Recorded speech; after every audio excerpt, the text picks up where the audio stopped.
मी केलं 10 kilometre complete, दिवस 2 महिने. सकाळी 5ला उठलो, वाटलं नव्हतं एवढी थंडी असेल, कारण की गेले 2-3 दिवस तर एवढी थंडी नव्हती आणि गरम होत होतं.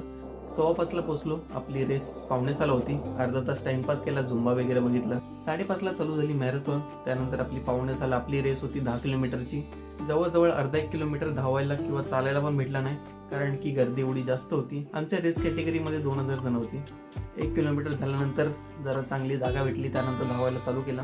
2-3 किलोमीटर मी कंटिन्यू धावलो. त्यानंतर 1-1 किलोमीटर धावून थोडी चालून असं कंप्लीट केलं मी. आपल्याला कंप्लीट करायला लागले 1 तास 19 मिनिटं. आपला पेस होता 8 मिनिटाचा. बाकीच्या रेस बघितल्या मी, तुम्ही फुल व्हिडिओमध्ये बघितलं असेलच. आणि ओव्हरऑल एक्सपिरियन्स चांगला होता. पाय काय एवढे दुखत नाहीत, कारण की आपल्याला 5-6 किलोमीटरची प्रॅक्टिस होती.